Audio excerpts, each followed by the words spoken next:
Mesdames, Messieurs, bonsoir et bienvenue sur le plateau du grand journal de la télévision nationale du Burkina. Au menu de cette édition, la fin ce matin de la 26e édition du Tour cycliste du Faso, une édition remportée par le Burkinabé Rasmané Ouedraogo, et puis la 13e édition du Salon international de l'artisanat de Ouagadougou qui attire du beau monde depuis hier. Le constat sur le site de la manifestation avec nos équipes de reportage et le Grand Prix de la chanson moderne qui a connu son dénouement hier à Manga dans le Zone de Ogo. C'est Patrice Cabré qui s'est distingué parmi les candidats à ce Grand Prix. C'en est donc fini pour le Tour cycliste du Faso pour cette édition. Les Burkinabés n'ont pas fait piètre figure, d'autant plus que Rasmané Ouedraogo est sorti grand vainqueur de cette édition en cumulant au fil des étapes les maillots verts et jaunes de leader. Les précisions avec Jérôme Tiendrebego. Pas de pression pour Rasmané Ouedraogo au départ de la dernière étape à Kombisiri. Il a une avance confortable d'1 minute 47 sur Leander Schroys. Mais le Burkina veut une cerise sur son gros gâteau. Le point chaud de Koubri est un indicateur. Grégoire Ouedraogo, Udo Sawadogo et Idrissa Sawadogo passent les premiers.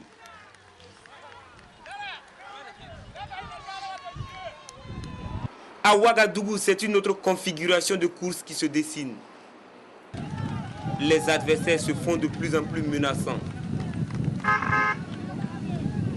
Les personnalités venues pour être témoins oculaires du sacre des étalons se font entendre au propre comme au figuré pour stimuler Amidou Yameogo et ses coéquipiers. Plus les tours passent et plus Rasmané se sent capable de chercher l'étape. Au coude à coude avec Adil Barbari, il amène un sprint massif. Les deux hommes font valoir leur qualité de sprinter. L'Algérien est plus fort. Il s'impose devant Rasmané Ouedraogo et demain coule.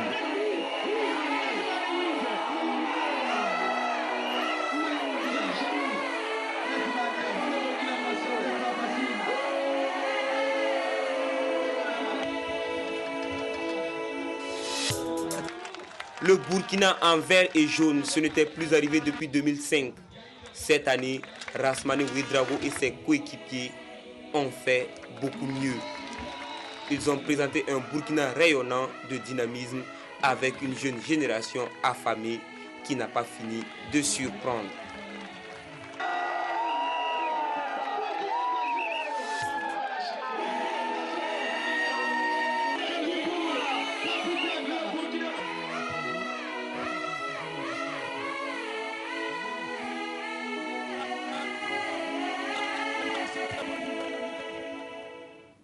En sport toujours et football, cette fois-ci, les étalons cadets se sont qualifiés pour le dernier tour des éliminatoires Maroc 2013. Ils ont largement battu les Baby Warriors de la Namibie par le score de 5-0. Les extraits des buts vous sont proposés par Victorien Marienne.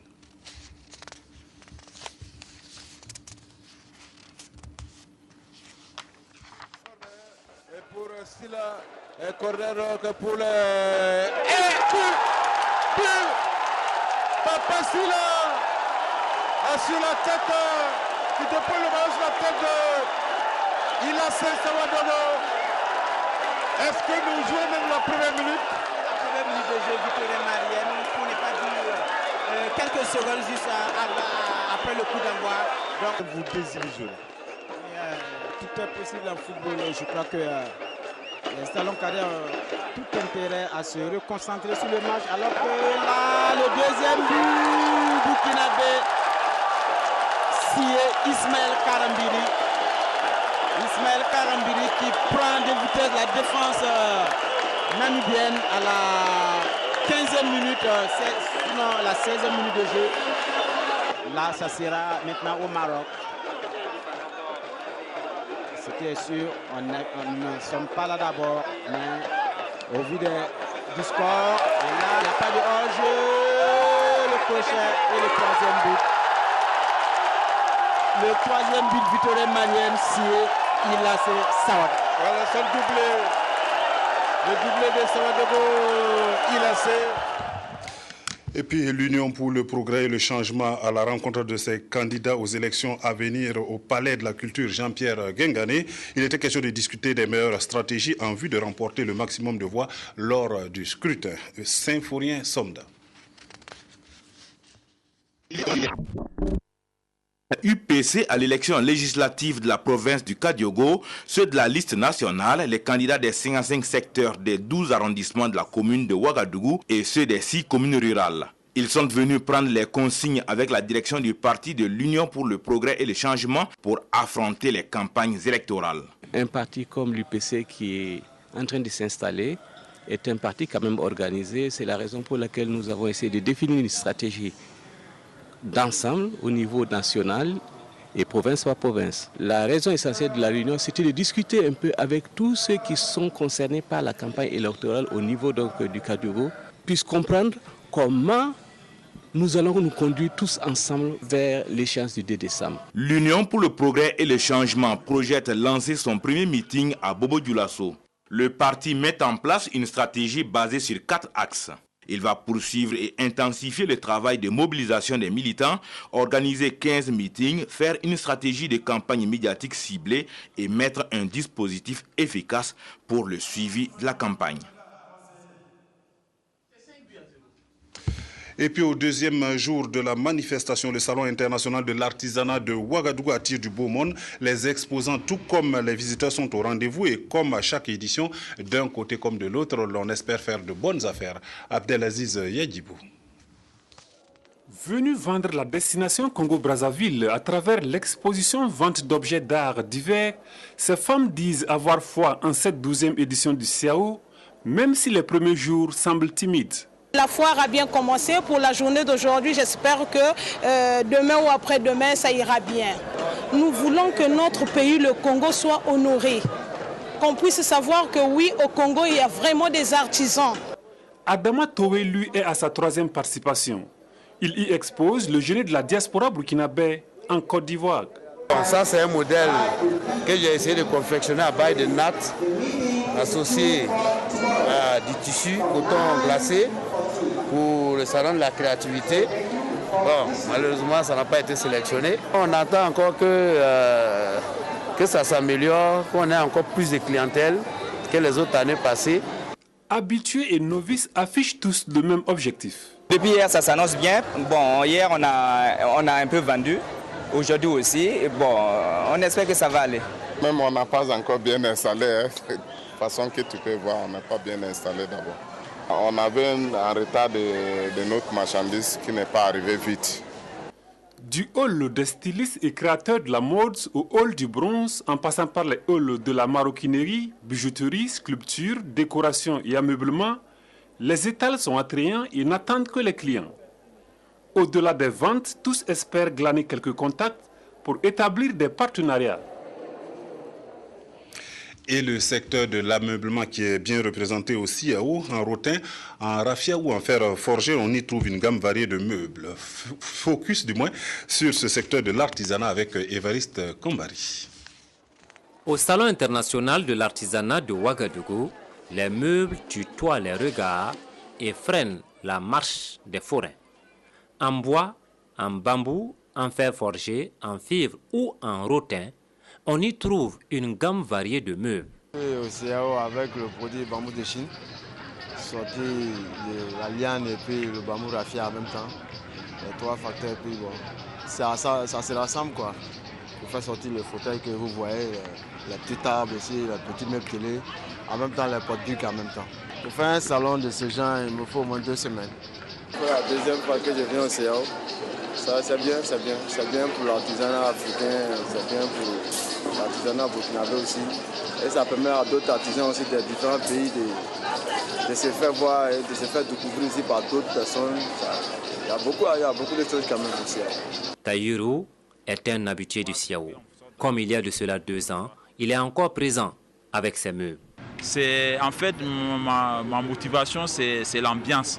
C'est l'ambiance du CIAO et puis les produits que nous emmenons, on ne trouve pas. Le Burkina n'a pas cette matière. Par exemple, le raffia, il n'y en a pas. Le rotin, on n'en trouve pas ici. Bon, et puis, c'est tout. L'ambiance, c'est tout.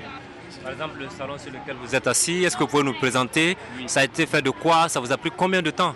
Oui, ça a été fait en base, d'abord en bois. C'est l'armature, elle est faite en bois. Et puis après, tissé en raffia.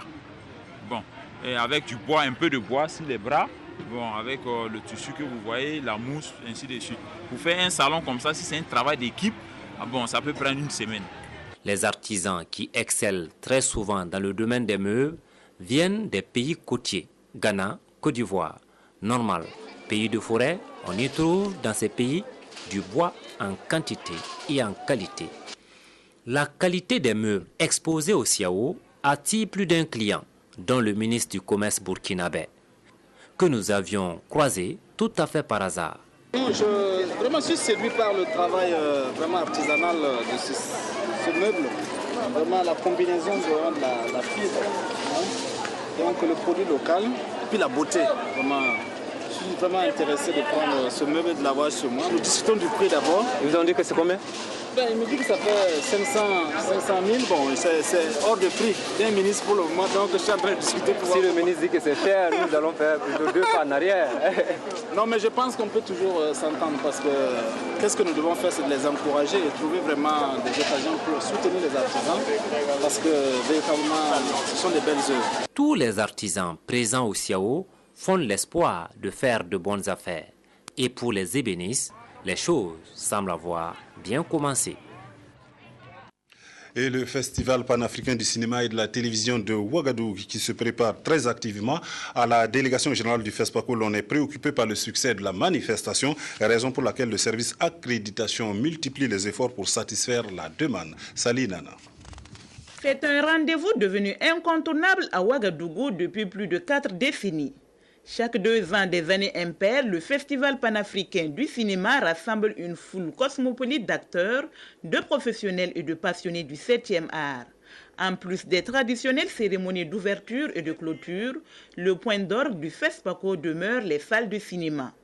Et pour participer pleinement à toutes les activités de la biennale, professionnels et médias doivent se conformer à une règle, l'accréditation. Nous sommes en train de confectionner les badges. Nous avons reçu un bon nombre d'accréditations, de fiches d'accréditation des médias et nous sommes en train de confectionner ces accréditations-là pour que le moment venu, tout le monde ait son badge pour pouvoir travailler comme il faut.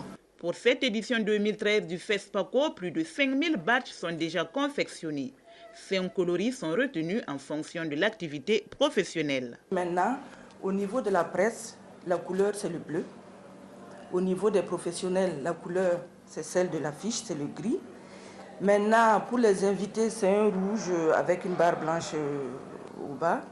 Et au niveau des jurés, c'est du rouge dégradé sur du jaune. Et pour le comité d'organisation, c'est du blanc. Donc nous avons en tout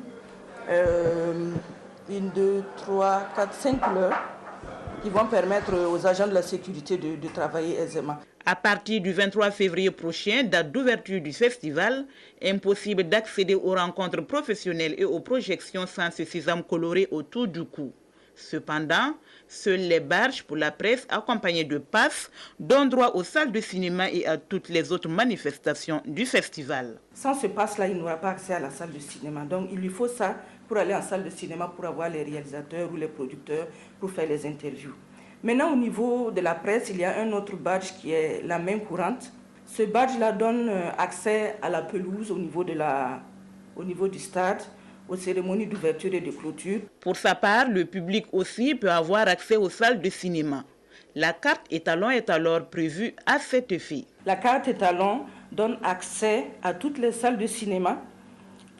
Pour ceux qui viennent pendant tout le festival, vous achetez une carte étalon, vous avez accès à toutes les salles de cinéma et à toutes les projections de films, sélectionnées ou non du festival. Le coût de la carte, c'est 25 000 francs, soit 39 € pour les étrangers. Le compte à rebours a déjà commencé à la délégation générale du FESPACO qui s'active pour la réussite de la 23e biennale du cinéma africain.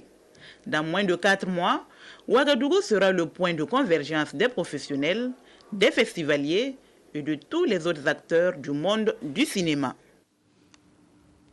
Et de son côté, le ministère en charge de la culture et du tourisme renforce les capacités des personnes chargées de la collecte et du traitement des données statistiques. Elles sont une soixantaine des 13 régions à avoir fait le déplacement pour la circonstance.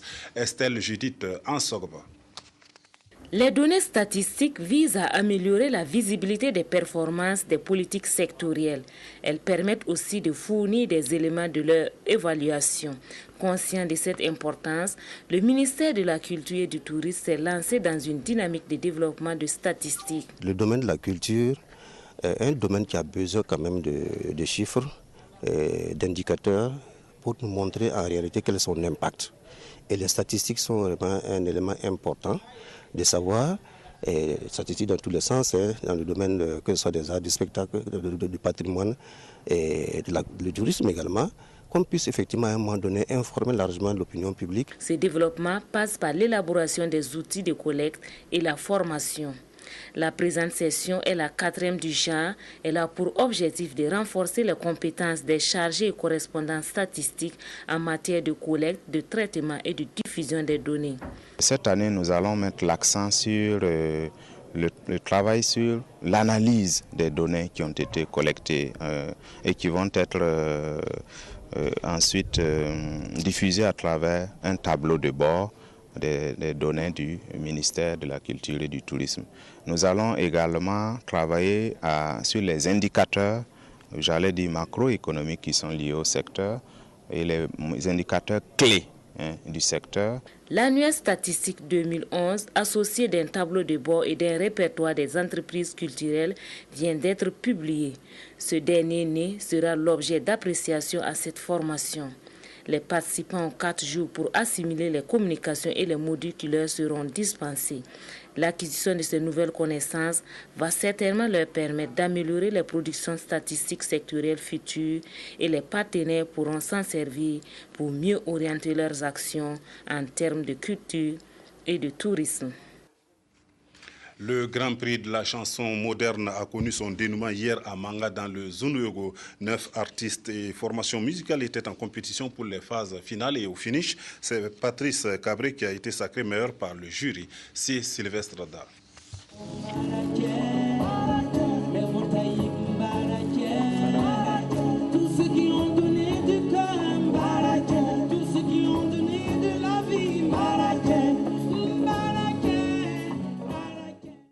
C'est par des prestations de ce genre que Patrice Cabré a convaincu les 5 membres du jury qui l'ont déclaré grand vainqueur des phases finales du Grand Prix national de la chanson moderne Manga 2012. Il s'impose parmi 9 artistes et formations musicales au total en compétition et comme récompense, il gagne 500 000 francs du comité d'organisation plus 500 000 francs du ministre Jérôme Bougouma et une attestation. Très heureux déjà de partager en fait ce prix avec tous les autres musiciens du Burkina Faso. Et bien, la preuve aussi, mon frère Keïta qui est à côté, c'est la preuve aussi qu'on est dans la joie. Ce prix, c'est pour toute personne qui fait cette musique de créativité, de partage et de fusion. La valorisation du patrimoine culturel, le message, la composition des chansons, l'occupation scénique sont quelques indicateurs sur lesquels les artistes devaient s'illustrer et faire la différence.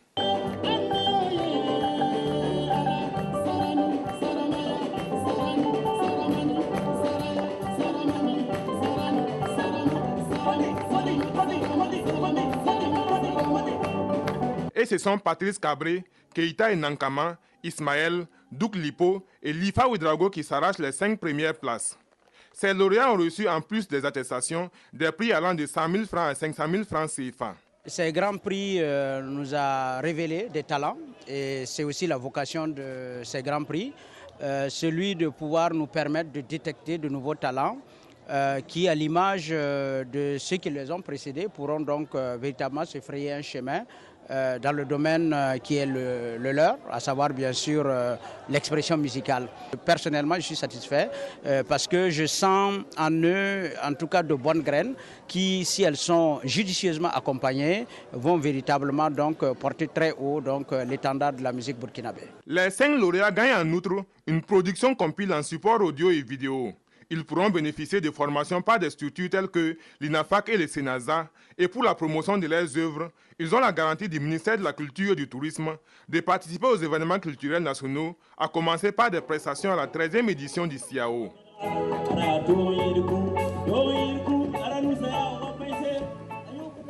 Et dans un tout autre registre, la Fédération des géomètres francophones a organisé une rencontre dans notre capitale. À l'ordre du jour, l'éthique et la déontologie du géomètre expert. Les précisions dans ce reportage de Éléonore Yerbanga.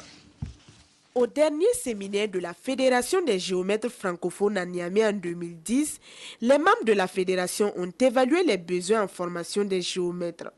Aujourd'hui, ils sont à Ouagadougou pour leur assemblée générale autour du thème « L'éthique et la déontologie du géomètre expert ». Chaque institution professionnelle a ses propres règles d'éthique. L'avocat ne peut pas être impartial parce que ça se saurait si un avocat était impartial. Mais par contre, le géomètre expert, lui, a le devoir d'être impartial.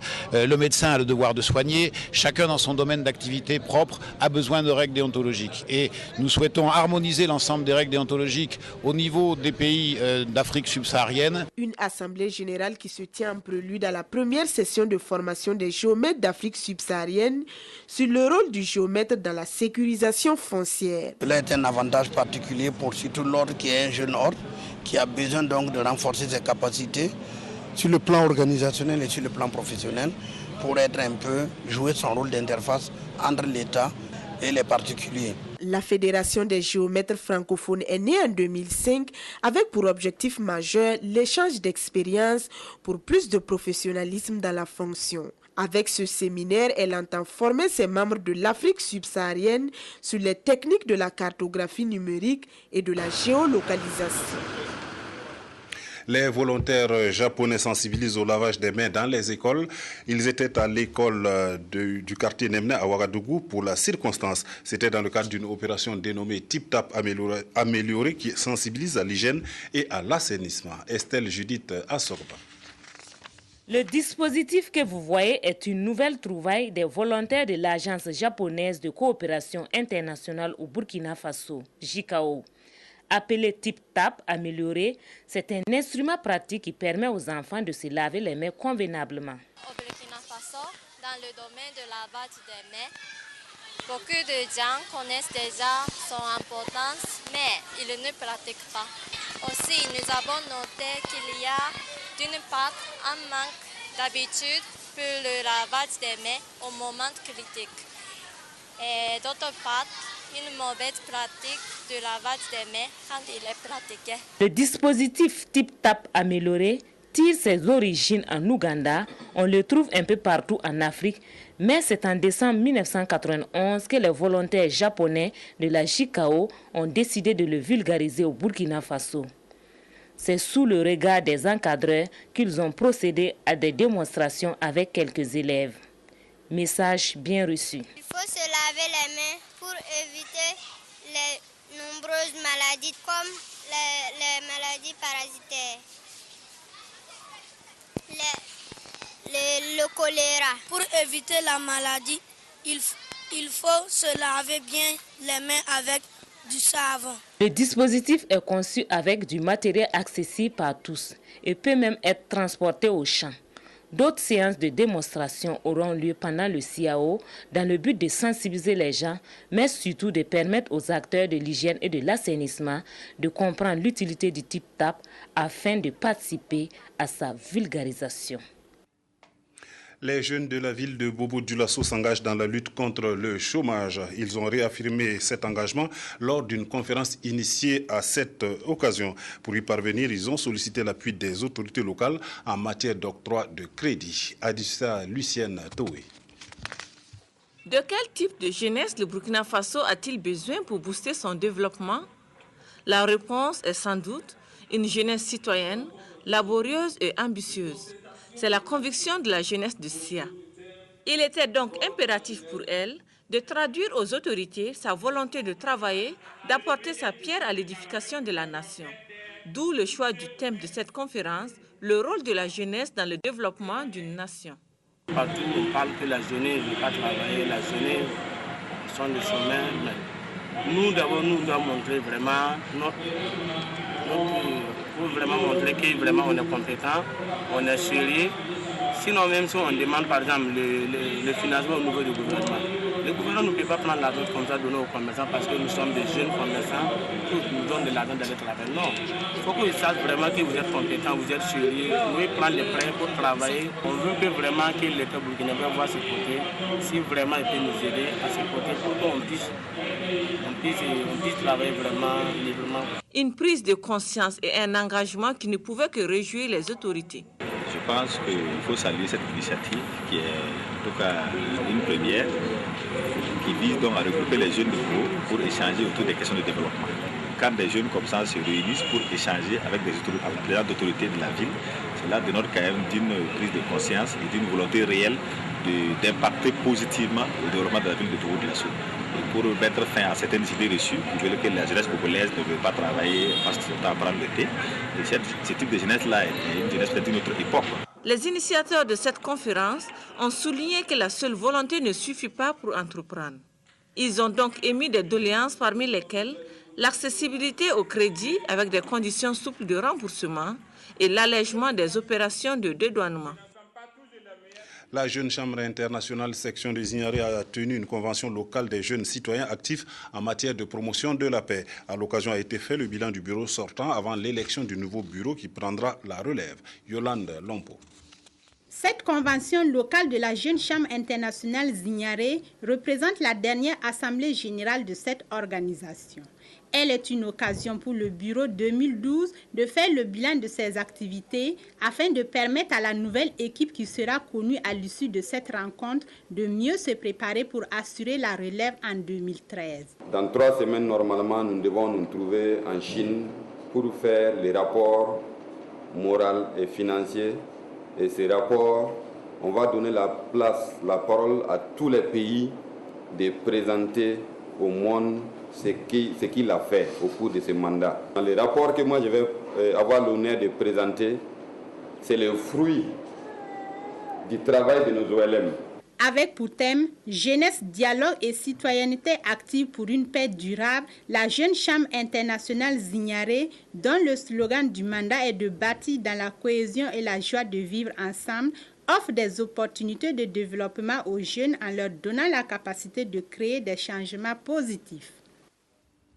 Le conseil municipal de Zorgo dans le Ganzourgou a fait hier le bilan de son mandat. Des réalisations dans le domaine de l'accès à l'eau potable, de l'éducation et de la santé ont mobilisé un peu plus d'1,6 milliard de francs CFA. Le compte rendu est de Fousseni Kindo. Un exercice de redevabilité. Le maire et son conseil municipal, dans la cour de la mairie des Zorgo, se soumettent au devoir de rendre compte de leur gestion. En 6 ans de mandat, Edouard Balkouliga et son équipe estiment avoir fait de leur mieux dans l'amélioration des conditions de vie des populations de la commune de Zorgo. Les citoyens en portant à la tête de la commune avaient un certain nombre d'aspirations. Et cela, ils ont fait confiance en nous et ils nous ont donné leur mandat de travailler pendant 5 ans et nous sommes à 6. Et cela, nous leur devons des comptes. Durant les 6 ans de mandat, des réalisations dans le domaine de l'accès à l'eau potable, de l'éducation, de la santé, des infrastructures routières qui se chiffrent à plus de 1,615 milliard de francs CFA. Nous pensons pour un mandat, ce n'est pas négligeable. Et du reste, je l'ai dit à mon introduction, j'ai dit le développement. Nous avons appris par l'exercice de ce mandat que le développement n'est pas une course de vitesse, mais une course de fond. Et nous l'avons compris, nous sommes allés à notre rythme et selon nos moyens. Juste avant ce bilan, le conseil municipal a procédé à la célébration des mariages collectifs, l'unique de son mandat. 45 couples ont ainsi vu leur sort uni par les liens sacrés du mariage civil. Et le conseil municipal de la boucle du Moun joue sa partition dans la lutte contre la mortalité maternelle et infantile, de même qu'à l'amélioration de l'évacuation des malades. Et c'est ainsi qu'il a remis des tricycles ambulances à destination des centres de santé et de promotion sociale. Jean-Baptiste Ouedraogo. Voici les 9 tricycles ambulances équipés qui iront dans certains centres de santé et de promotion sociale de la boucle du Mouhoun. Le don est du conseil régional qui entend par ce geste participer à une meilleure prise en charge des malades, notamment les évacuations vers les centres de référence. Un ouf de soulagement pour les praticiens de la santé qui ne disposent que de 9 ambulances fonctionnelles sur les 26 que compte la région. J'avoue qu'au niveau de la région, nous souffrons vraiment pour les évacuations et ces 9 tricycles vraiment viendront vraiment parfaire l'offre sanitaire et sans moindre doute donc, viendront en tout cas aider donc à réduire la mortalité maternelle et infantile et partant même d'une manière générale la mortalité donc, au niveau donc, de nos structures sanitaires. Le conseil régional, à travers ce don, met en exergue le bien fondé de la décentralisation. L'une de ses missions est d'insuffler un dynamisme au développement, un développement qui ne saurait se faire sans des bras valides. Je crois que c'est un don qui rentre en droite ligne des préoccupations de nos populations. Et le conseil régional, dans son plan régional de développement, avait clairement exprimé sa volonté d'améliorer l'accès des populations aux services sociaux de base. Le secteur de la santé fait partie des priorités de l'État. Avec le transfert de compétences en cours, chaque acteur à la base devrait jouer sa partition. L'État fait de gros efforts, mais il faut que véritablement pour ça, il y ait une incidence vraiment marquante, qu'il y ait une prise en charge au niveau décentralisé de ces préoccupations de l'État. Le conseil régional de la boucle du Mouhoun aura injecté une centaine de millions pour des actions de développement comprenant un soutien au secteur sanitaire. Et c'était donc bel et bien un don du conseil régional et non du conseil municipal. Des tourteaux de jatropha comme fertilisants agricoles, l'expérience a été menée dans un champ expérimental de Lao dans la commune de Konki-Ipala et s'est avérée concluante. C'était une initiative de l'association Belvet qui, fort de ce succès, a organisé une visite commentée en collaboration avec le ministère en charge de l'agriculture. Tanga Robert Kafando. C'est un champ-école. Un site de démonstration de culture de sorgho avec un fertilisant fait à base de tourteaux de jatropha. À Lao, dans la commune rurale de Komki-Ipala, l'expérimentation conduite par Antoine Nana a consisté à comparer la pratique recommandée par l'encadrement technique avec le modèle Belwet et le résultat est satisfaisant. Satisfaction également pour le Larlé Naba, premier responsable de l'association Belwet et pionnier dans l'utilisation des tourteaux de jatropha comme fertilisant. Nous sommes satisfaits et les paysans aussi, par leur démonstration, ont montré combien ce fertilisant biologique est vraiment opportun et est disponible au Burkina parce que ça se produit au Burkina. Donc il suffit seulement que plus de paysans s'adonnent à l'agriculture associée, à l'agroforesterie et nous aurons en tout cas une facture d'importation de l'engrais biologique, l'engrais chimique qui va baisser considérablement au Burkina Faso dans le temps. Après analyse, les chercheurs de l'INERA ont conclu que tout comme le fumier qui sert généralement des fertilisants de référence, les tourteaux de jatropha présentent des qualités indéniables et le département en charge de l'agriculture d'accueillir favorablement cette approche. Vous avez là l'exemple concret de l'investissement du ministère par rapport à ce qui concerne la vulgarisation justement de cette technologie. À travers cette visite commentée, nous invitons donc tous les acteurs à venir s'informer et à prendre l'exemple pour que cela fasse tache d'huile sur toute l'étendue du territoire national. L'exploitation expérimentale de Lao est une des composantes du modèle agricole Belwet qui repose sur un système agroforestier intégrant la plantation du jatropha aux cultures céréalières et donnant lieu à ces champs-écoles. Un producteur de bananes qui se distingue dans la boucle du Moun par les activités qu'il y mène. Il s'est engagé dans les années 99 dans cette aventure qui lui a réussi et depuis a étendu les superficies à tel point qu'il est devenu une référence en matière de production de bananes dans cette partie du Burkina. Suivez plutôt ce dossier de Claudine Bikaba. Des bananiers à perte de vue sur une superficie de 8 hectares située à Sourou au bord du fleuve Mouhoun à quelques kilomètres de Dédougou. Ici, c'est la plantation de M. Bonkungu qui est dans cette activité depuis 1999 et embauche aujourd'hui une dizaine d'ouvriers. C'est au cours de mes voyages sur Abidjan que l'idée de la plantation de la banane est née.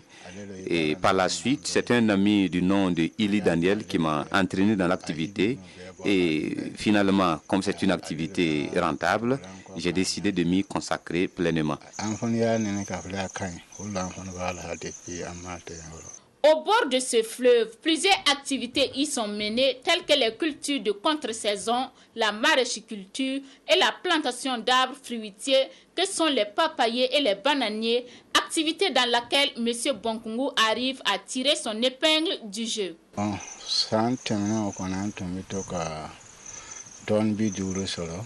Les années précédentes, mes récoltes pouvaient s'élever à 50 tonnes, mais cette année, ce n'est pas évident. Et cela est dû au fait que ma motopompe était tombée en panne. Néanmoins, je pense que je pourrais obtenir 35 tonnes sur les 8 hectares et je pourrais donc gagner peut-être 500 000 francs à l'hectare. Bonkungu n'est pas très satisfait du rendement de sa plantation cette année et il attribue cette contre-production à la panne de sa motopompe en saison sèche. Mais pour l'agent spécialisé en bananes qui l'encadre et qui l'accompagne, ce résultat est imputable à toute autre chose. Bon, M. Bonkungu, c'est un producteur de bananes, mais bon, en réalité, la production, il ne maîtrise pas les techniques de production. Voilà. Ici, comme contribution dans sa plantation, je donne des formations sur l'itinéraire technique de production des bananes.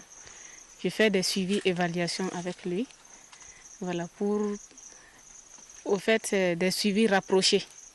Voilà, chaque semaine, il reçoit une visite qui lui permet de situer les activités, de programmer les activités de la semaine. Comme toute activité, M. Bonkungu rencontre quelques difficultés, entre autres le coût de l'engrais et les motopompes dont le coût tournerait autour de 4 millions de francs CFA pour ce qui concerne la bonne qualité. En plus de ces difficultés, le problème de financement se poserait avec acuité. L'activité nécessite beaucoup de moyens, mais nous, on ne peut pas avoir un bon crédit à la banque parce que les banques nous demandent à chaque fois des garanties. C'est la difficulté majeure dans cette entreprise. Le technicien d'agriculture spécialisé en bananes apprécie l'évolution de M. Bonkungu dans cette entreprise. En tout cas, il a un bon niveau de production. Voilà, par rapport aux années antérieures, il a beaucoup évolué techniquement aussi. Voilà. Donc, il me dit quand même ça peut aller. Voilà, si encore il met du sien, voilà, surtout sur l'application des techniques. Et pour cet agent d'agriculture spécialisé en bananes, ce secteur d'activité pourrait révolutionner l'économie de la région. L'appel que j'ai à lancer, surtout au niveau des autorités, c'est l'appui financier pour les producteurs de bananes. Parce que c'est une filière qui demande assez de moyens financiers pour mener les activités à bon port. Quant à M. Bonkungu, il ne désespère pas, bien au contraire, il veut agrandir sa plantation à 20 hectares l'année prochaine. Il n'est pas le premier à s'engager dans cette aventure, mais il se présente aujourd'hui comme l'un des plus grands producteurs de bananes dans la région.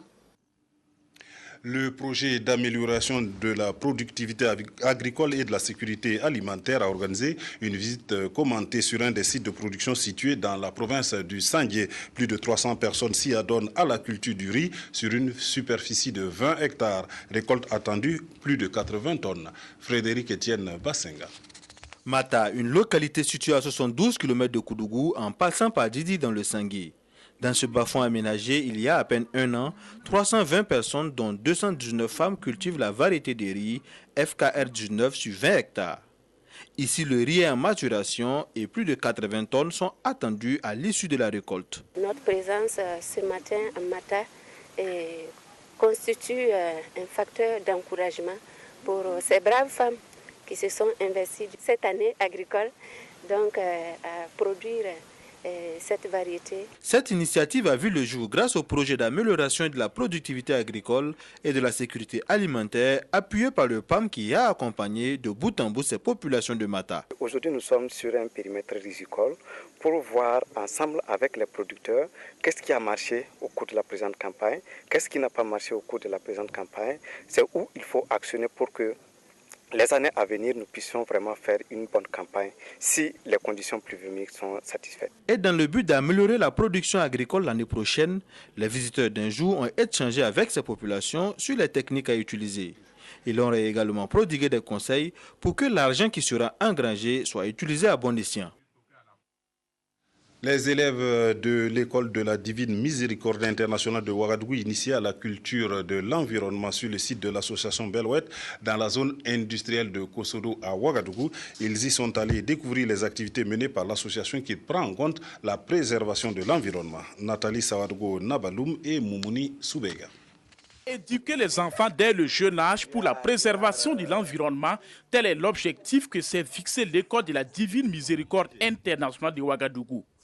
Et c'est pour permettre à ces élèves de mieux apprendre et de découvrir les activités de l'association Belouette intervenant dans ce domaine que l'école a initié cette sortie sur le site. À l'école, nous parlons toujours de l'agriculture aux enfants.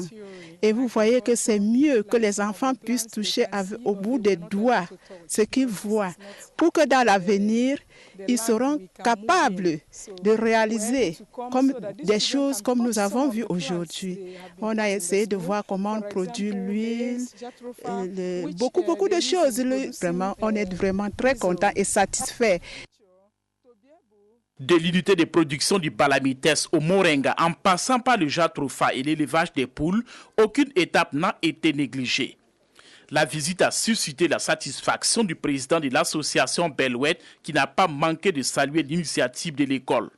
Notre devoir, notre souci aujourd'hui est que nos enfants, et sinon nos petits-enfants, s'approprient la question de la préservation de l'environnement, la question de la conscience de la richesse de l'environnement pour notre génération actuelle, mais pour les générations à venir. Cela est fondamental pour notre propre survie. En rappel, le président de l'association Belouette a été fait ambassadeur de l'initiative Pauvreté Environnement du Burkina Faso par le programme des Nations Unies pour le développement le 8 octobre dernier. L'église Foi et Parole Vivante a organisé la première édition de la Convention internationale chrétienne de Ouagadougou. L'événement s'est déroulé à la Maison du peuple de Ouagadougou et a drainé de nombreux fidèles. Sié Sylvestre Da. La première édition de la Convention internationale chrétienne de Ouagadougou, SICO 2012, ce sont 4 jours de chants, de louanges et d'adoration à la gloire de Dieu, une manifestation qui a réuni à la Maison du peuple des chrétiens venus de tous les horizons.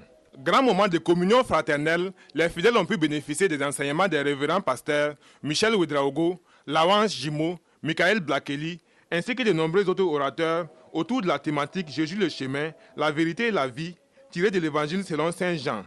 Jésus le chemin, la vérité et la vie veut simplement dire aux Burkinabés, vous savez quoi, vous voulez arriver, vous voulez avoir la victoire, vous voulez avoir une transformation, vous voulez que votre pays soit béni et protégé de tous ces problèmes qui nous entourent. Je vous montre un chemin. Jésus est le chemin, la vérité et la vie. L'objectif poursuivi par l'Église Foi et Parole Vivante en créant la SICO est de contribuer au renfermissement de la foi des fidèles chrétiens, les aider à mieux s'approprier les écritures bibliques et participer à la préservation de la cohésion sociale au Burkina par la valorisation des vertus de la vie en communauté. C'est le fruit de la foi et de la détermination des hommes et des femmes de Dieu qui croient que ce pays-là a besoin d'être porté dans les mains de l'Éternel. Et voilà pourquoi la SICO est née. Alors que cette première édition de la Convention internationale chrétienne de Ouagadougou prend fin, les fidèles chrétiens disent en sortir édifiés. En outre, ils ont rendu hommage aux différents pasteurs et orateurs, non seulement pour leur disponibilité, mais aussi pour l'initiative d'une telle rencontre qu'ils espèrent par la grâce de Dieu régulière et pérenne. La paroisse Notre-Dame du Rosaire de Kolognaba a célébré aujourd'hui ses 60 ans d'existence. L'événement a été marqué par la célébration d'une messe d'action de grâce qui a permis d'interpeller sur la nécessité de renforcer la foi en Dieu. Viviane Tiendrevego. Selon le calendrier liturgique, c'est le 7 octobre que l'église de Kolognaba célèbre sa fête patronale, celle de Marie Notre-Dame du Rosaire. Pour de multiples raisons, c'est ce 28 octobre que les fidèles ont choisi pour leur action de grâce, une triple action de grâce, et pour la fête patronale, et pour les 60 ans d'existence de la paroisse, et pour la réussite de la campagne agricole. En 6 décennies, beaucoup de choses ont évolué à Kolognaba. J'ai 68 ans et j'ai fait ma première communion à la cathédrale et on a commencé ici dès l'ouverture de la paroisse. Donc ça fait 60 ans que je suis ici. Oui. Avant c'était difficile, mais maintenant là, c'est bien. Parce que avant là, on ne pouvait pas, si tu fais une petite faute, tu ne pouvais pas rentrer à l'église. Tu étais devant l'église pendant un bout de temps avant de rentrer. Mais maintenant, tout est allégé. Petit à petit, je pense que les chrétiens ont été sensibilisés et ils ont essayé de jouer leur rôle et d'occuper leur place dans cette paroisse-là. Au point de vue auto-prise en charge, là je pense que sur l'étendue du diocèse, bon, je n'ose pas dire que nous sommes les premiers, mais en tout cas c'est tout comme. Une chose attriste cependant Madame Nyameugo, 60 ans après l'érection de la paroisse de Kolognaba, le faible intérêt que les jeunes accordent aux activités de l'église. On a tout fait, même chez nous on a des jeunes, si on dit de venir même à la messe comme ça, ils ne veulent pas. Bon, je demande à la Vierge Marie, comme c'est aujourd'hui la fête du Rosaire et notre 60e anniversaire, je demande à notre mère de penser à nos enfants, à nos petits-enfants qui ne veulent pas venir à l'église. Je lance un appel, particulièrement en cette année de foi. C'est l'expression de notre foi.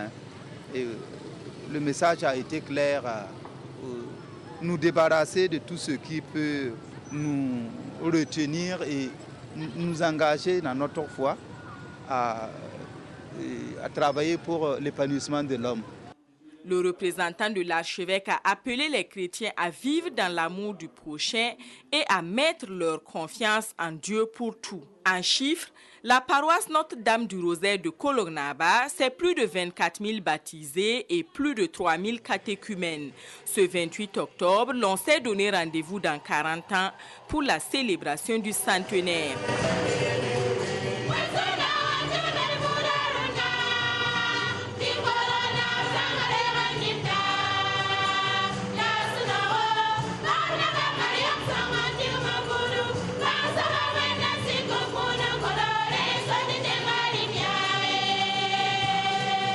En attendant, les fidèles se sont retrouvés à la sortie de la messe autour d'un dasandaga, histoire de reprendre des forces pour la suite du chemin.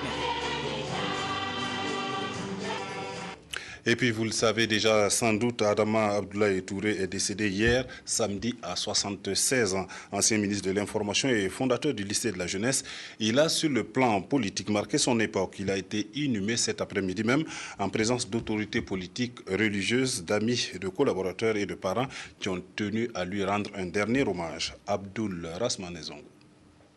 L'inévitable piège de la mort s'est refermé ce samedi 27 octobre sur le professeur d'histoire-géo Adama Abdoulaye Touré, qui laisse derrière lui femmes, enfants et petits-enfants très éprouvés. Autorités, politiciens de tous bords, collaborateurs, compagnons de lutte, parents, amis et connaissances rendent un grand hommage à cet ancien ministre de l'Information sous la période révolutionnaire en s'inclinant sur sa dépouille. Pour reconnaissance du service rendu à la nation burkinabé, il est fait à titre posthume commandeur de l'ordre des Palmes académiques. S'ensuit un chapelet de témoignages évoquant les qualités humaines et professionnelles du défunt. C'est avec beaucoup de compassion qu'on a appris la triste nouvelle. Et Adama Touré a été un grand homme pour ce pays. a occupé de nombreuses charges, a laissé une empreinte extrêmement importante dans l'histoire de notre pays. Et il était important que je puisse venir et au nom du gouvernement lui rendre hommage. S'ensuit un chapelet de témoignages évoquant les qualités humaines et professionnelles du défunt. Puis une prière en masse sert de transition pour la procession du cortège envahi par tristesse, compassion et regrets en vue de l'inhumation au lycée de la jeunesse de Ouagadougou, établissement créé en 1990 par Adama Abdoulaye Touré. Adama Touré, c'est un homme qui avait des relations humaines très poussées. C'est la raison pour laquelle depuis 1969, lui et moi aussi fréquentés. Comme je dis, il avait des qualités exceptionnelles au plan politique. Il était toujours aux côtés des gens. Vous voyez aujourd'hui le tas de monde qu'il a sur l'Assemblée. Ce n'est pas tout le monde qui peut faire ça. Ensuite, c'est un homme d'une rigueur professionnelle incroyable, d'une mémoire prodigieuse. Et il savait transmettre ses connaissances, ses compétences aux autres. C'est pour cela qu'il n'avait de cesse de magnifier les héros africains. Né en 1936 à Kamti, dans le sud-ouest du Burkina, le fondateur du lycée de la jeunesse se repose désormais in situ, mais s'immortalise à travers beaucoup d'œuvres pour la postérité, dont le dit établissement. Père à son âme et que la terre du Burkina lui soit légère. Voilà, mesdames, messieurs, c'est la fin de cette édition. Merci de l'avoir suivi. Je vous souhaite de passer d'agréables moments en compagnie des programmes de la télévision nationale du Burkina.